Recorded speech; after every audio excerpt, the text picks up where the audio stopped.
Salut les amis et bienvenue sur la chaîne VTesla. On parle bien sûr de VTC mais pas que, on parle aussi de rentabilité, de comptabilité, on parle de marketing. J'essaye en tout cas de donner des bons conseils. On parle aussi de l'actualité du VTC en général sur mes lives ou là sur les vidéos. Et là aujourd'hui en l'occurrence on va traiter de ça. On va revenir sur une nouvelle qui fait du bruit dans le monde du VTC. C'est la fin des hybrides sur la gamme Uber Green. Pour l'instant, je crois qu'ils autorisent encore les véhicules de moins de 2 ans, les hybrides de moins de 2 ans, mais clairement, on va vers un 100% électrique. Est-ce que c'est inquiétant? Qu'est-ce qu'il faut faire avec les véhicules hybrides? Je sais qu'il y a pas mal de collègues qui roulent en hybride, notamment Toyota ou Hyundai. Qu'est-ce qu'il faut faire? Est-ce qu'il faut s'inquiéter? Pour ceux qui veulent changer leur véhicule dans pas longtemps, est-ce qu'il faut prendre en compte cette nouvelle donne, hein, carrément, moi je parlerai. C'est quand même quelque chose d'assez important aujourd'hui. C'est difficile à estimer, mais on peut se dire que ça représente pour les chauffeurs 10 à 20% du chiffre d'affaires, donc en moins, là en l'occurrence, pour ceux qui étaient en hybride. On verra, les chiffres, ça dépend des villes, ça dépend des endroits, mais c'est quand même quelque chose d'assez important. Est-ce qu'il y aura assez de voitures 100% électriques pour faire face à la demande? Ça aussi, c'est des questions qu'on va devoir se poser.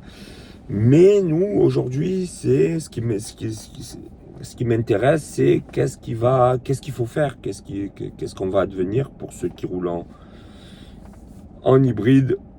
Ce qui est logique, pourquoi ils ont fait ça?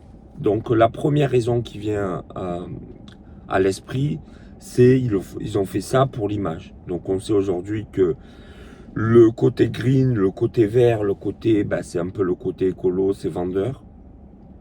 Moi je vais vous dire directement, moi j'y crois moyennement. Donc bien sûr ça fait partie des raisons, mais c'est pas du tout pour moi la principale raison, non. Les véhicules hybrides, ils ont une assez bonne réputation. Aujourd'hui, il y a pas mal de véhicules par rapport à l'image des véhicules électriques. C'est pas mal attaqué, notamment par rapport au recyclage des batteries. Donc, je pense pas qu'il y ait une énorme différence par rapport entre les hybrides et les 100% électriques. Voilà, ça c'est mon idée. Donc, il faut aller chercher plus loin. Il faut essayer toujours d'aller voir un petit peu plus loin que le bout de son nez. C'est ce qu'ils font les applications, les plateformes. Généralement, ils n'ont pas un coup, mais 2-3 coups d'avance. Et là, en l'occurrence, je pense qu'ils ont 2 ou 3 coups d'avance, quelques années d'avance. Il y a longtemps, ils ont déjà réfléchi à tout ça. Au départ, on s'est dit, mais pourquoi le Uber Green est si bas, le prix? Il faut savoir que pour les clients, c'est l'offre la plus intéressante.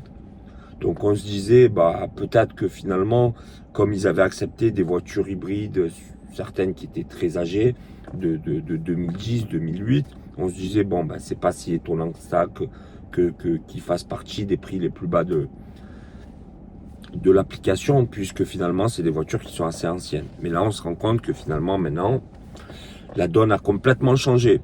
Mais ça, pour moi, bien sûr, les applications, notamment Uber, ils avaient clairement pour moi planifié tout ça, oui. Ils avaient planifié tout ça parce que je pense que eux, ils ont assez de chercheurs, d'ingénieurs, d'experts comptables. Ils savaient que nous, tout ce qu'on est en train de débattre depuis quelques mois, quelques années, eux, ça fait longtemps qu'ils ont fait les comptes. Et pour dire que au final, dans une très grande partie des cas, dans la majorité des cas, la voiture électrique aujourd'hui, notamment si vous avez la charge à la maison, c'est le véhicule le plus rentable. Donc, est-ce que eux, du coup, ils le savaient, ça? Donc, est-ce que c'est pour ça qu'ils nous poussent à l'électrique, pour la rentabilité des chauffeurs? J'ai encore une fois envie de dire oui, mais en partie.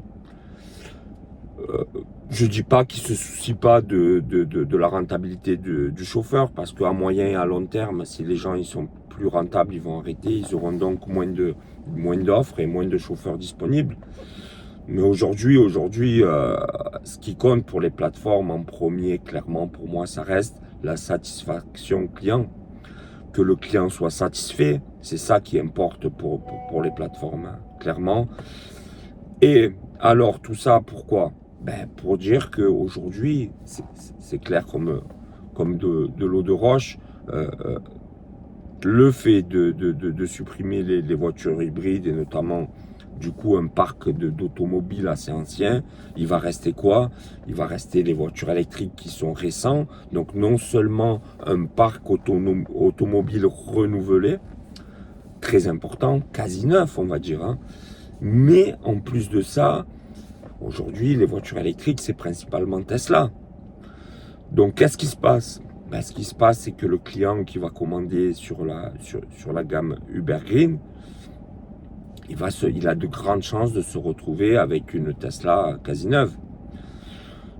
Et aujourd'hui, faire payer au client le prix d'une course Uber Green qui est pour moi illogique, la course la moins chère pour le client sur Uber, il va la payer moins cher que du X et du coup peut-être 2 fois moins cher que une Uber Berlin.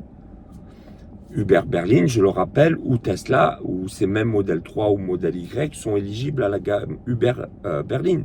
Donc pourquoi le client il va payer 2 fois plus cher une course alors qu'il peut simplement se dire je vais commander une Uber Green et je vais voilà et encore plus que Uber l'a fait le premier, donc ils se sont lancés parce qu'ils sont sûrs d'eux. Aujourd'hui, ils ont le monopole. Même si Bolt essaye un petit peu, d'autres applications, Hitch, ils essayent un petit peu aussi de faire bonne figure, mais clairement, aujourd'hui, les numéros 1, c'est Uber, ils font un petit peu ce qu'ils veulent. Hein. Et clairement, moi, ça, encore une fois, je vous le dis, c'est juste des analyses, mon analyse, et on verra si le temps me donnera raison ou pas. Je pense que les autres applications, ils vont emboîter le pas très rapidement. Et pourquoi? Et encore une fois, c'est pas pour satisfaire le chauffeur, hein, c'est pour satisfaire le client. Car le client, il a aucune raison aujourd'hui de se tourner vers Bolt si encore une fois, en Uber Green, il peut avoir ce qui se fait pratiquement de mieux en véhicule. Des véhicules éligibles, je le rappelle, en Uber Berlin. Donc, c'est pour moi la principale raison, et encore une fois, je pense que ça, les applications, notamment Uber, ils y avaient pensé il y a déjà de nombreuses années. Ils savaient qu'au jour d'aujourd'hui, en mai 2024, il allait se passer ça. Ils font les choses, n'oubliez pas, ils font les choses longtemps en avance. Ils sont capables, c'est des multinationales avec des forces de frappe incroyables. Ils sont capables de réfléchir à des choses, à des projets plusieurs années en avance. Donc aujourd'hui, la problématique, elle est de qu'est-ce que, une fois qu'on a fait ce constat, est-ce que ça devient problématique? Ben oui, forcément, pour ceux qui souhaitent travailler uniquement en application. Et là, on se rend compte que ceux qui misent uniquement sur les plateformes, chose que moi je déconseille pour ceux qui suivent ma chaîne, ils se retrouvent en position de faiblesse parce qu'ils sont soumis au choix de la plateforme. Ils ne sont pas les décideurs. Voilà, tout simplement. Aujourd'hui, quand on travaille pour soi, c'est difficile de faire sa clientèle, mais c'est nous qui décidons. Ou alors c'est le client, mais pas l'intermédiaire. Donc, ça va avoir une conséquence. En plus, on voit qu'aujourd'hui, les hybrides aujourd'hui, c'est principalement Toyota. Et on se rend compte que, je sais qu'il y a la gamme, si je ne me trompe pas, je ne dis pas de bêtises, la Camry a été déclassée de la gamme Berlin, il me semble. Hein. J'ai entendu des rumeurs, après peut-être c'est que des rumeurs pour la CHR, pour la gamme confort, peut-être. Pour l'instant, il y a encore, mais combien de temps?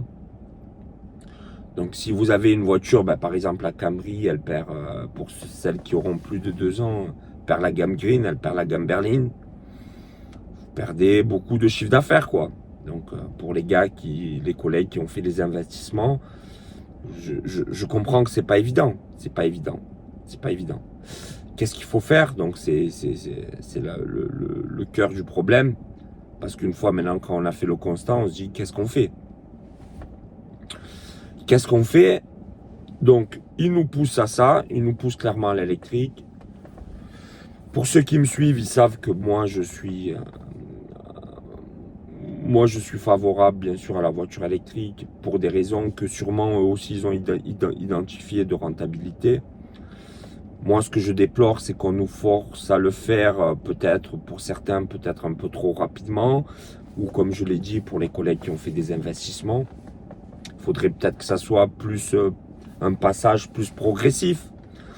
Vous avez dû sûrement entendre aussi que ça parle de couper à l'accès du centre-ville de certaines villes dans peu de temps. On parle aussi de... Ça, c'est connu par contre que la majorité des constructeurs, Mercedes ou d'autres, ils veulent passer au tout électrique d'ici quelques années seulement.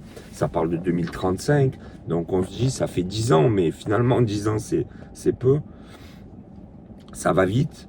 Des rumeurs, encore une fois, moi j'aime bien différencier les rumeurs et ce qui est vrai, ce que je peux vous dire, c'est 100% vrai. Donc c'est pour ça que je prends soin de préciser.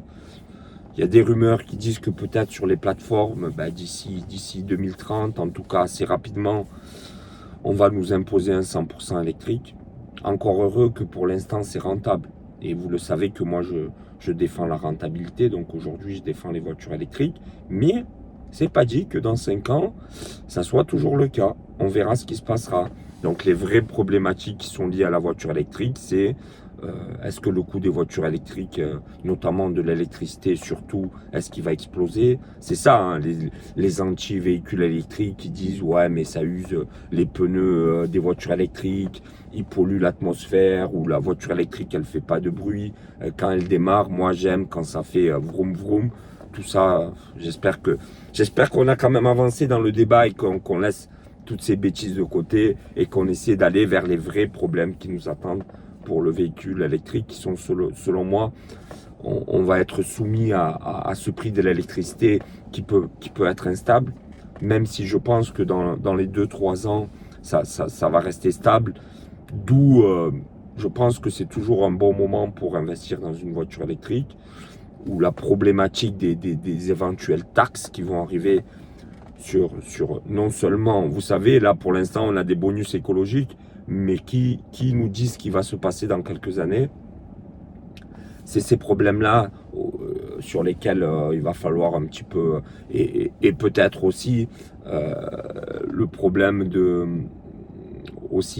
pourquoi pas, de comment, est-ce qu'il y aura assez de superchargeurs, est-ce qu'il y aura suffisamment d'endroits où charger, ou encore pour moi qui fait partie avec l'électricité du principal, en fait, moi en tout cas ce qui m'inquiète le plus, c'est le peu de nombre de garages indépendants qui réparent les voitures électriques. Ouais, aujourd'hui c'est cher de réparer la voiture électrique, mais je vais faire une vidéo sur ça. Je suis allé en Croatie, j'ai vu un garage indépendant qui répare les voitures électriques comme Tesla, et en plus eux, ils font une majorité de Tesla. Il s'appelle EV Clinic, et justement moi c'est ça la problématique, c'est on a du mal encore à réparer les voitures électriques rapidement. Tesla a du mal à livrer les pièces, ils veulent qu'on passe par eux. Ouais, tout ça c'est des vraies problématiques. Bon, on les laisse pour une autre vidéo, on revient pour notre sujet. Et pour les collègues, moi, qu'est-ce que vous voulez que je vous dise? Je pense qu'effectivement c'est à prendre en compte si vous voulez faire que de l'application. Bien sûr, forcément. On lève 2 gammes, pour certaines voitures on va vous lever 2 gammes. En tout cas on enlève une de manière certaine. On va voir les répercussions que ça va avoir réellement sur le chiffre d'affaires. J'ai entendu que là, pour l'instant, ils laissent sonner un petit peu quand même des voitures qui ont plus de 2 ans. Sûrement que les plateformes, ils n'ont pas encore suffisamment de 100% électrique. Donc, ils vont piocher à droite et à gauche. Mais bon, là, ça va inciter des chauffeurs à acheter des voitures électriques. Hein, parce que si vous faites que de l'application, et que clairement, c'est eux aujourd'hui qui, si vous voulez faire que de l'application, c'est eux qui vont vous dicter un petit peu votre planning par rapport au fait d'acheter ou pas une voiture électrique, quoi. Donc il va falloir y réfléchir. Il va falloir y réfléchir. Et cette nouvelle donne, elle est clairement à prendre en compte. Vous savez, moi je pense que quand on fait des bilans, quand on se dit hybride, électrique, c'est jamais tout noir ou tout blanc. Il y a des plus, il y a des moins. Aujourd'hui, les voitures hybrides, il y en a encore des Toyota, notamment des Prius, qui coûtent moins de 10 000 euros. Donc, pour les gars qui n'avaient pas le budget, il fallait aller vers du hybride. Ça tient la route, c'est fiable, c'est économique. Donc, si on veut faire du 100% application, des voitures à 7, 8, 9 000 euros, même si elles sont rares, il y en a, il faut chercher. Ça reste une solution très intéressante. Mais aujourd'hui, si vous voulez mettre plus 20, 25, 30 000, clairement, avec cette nouvelle donne, tout ça, on se rend compte qu'avec cette évolution, donc clairement, si vous voulez mettre 20, 25, 30 000 euros, il va falloir réfléchir sérieusement. Et comme je vous disais tout à l'heure, il y a des moins, il y a des plus. Là, ça met encore des plus dans la case des voitures électriques. Voilà. Voilà, je pense que j'ai été assez clair. Je pense pas non plus qu'il faille s'inquiéter. De toute façon, on n'a pas le choix. Pour ceux qui sont en hybride, vous n'avez pas le choix. Il faut voir, on va voir les répercussions réelles sur le chiffre dans quelques mois ou quelques semaines. Et petit à petit, pourquoi pas évoluer selon où vous êtes. Moi, je pense que quand même la problématique de la charge, je sais qu'il y a des collègues qui sont en voiture électrique et qui, eux, se débrouillent très bien en chargeant à droite et à gauche. Mais pour moi, si vous avez la charge à domicile aujourd'hui, la question ne se pose plus. Je vous dis foncez, quoi. Foncez. Et on verra exactement ce que ça a donné au niveau des répercussions sur le chiffre d'affaires. Et on fera un nouveau point assez rapidement. Et on suivra l'évolution. C'est une problématique assez importante pour ceux qui veulent faire que de l'application. Et on suivra ce dossier attentivement. Voilà les amis, je ne vais pas faire plus long.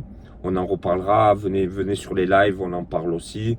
Vous pouvez venir témoigner justement sur les répercussions que ça a eu, vous, sur votre travail dans les lives, sur votre chiffre d'affaires aussi.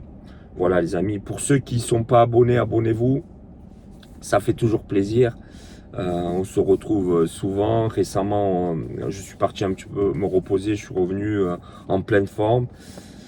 On va essayer de passer encore du temps ensemble. Et voilà. Voilà les amis. Abonnez-vous, likez. En description aussi pour ceux. J'ai mis des liens de parrainage pour ceux qui veulent faire profiter pour soutenir la chaîne. En tout cas pour ceux qui l'ont fait, qui l'ont déjà fait. Merci du fond du cœur.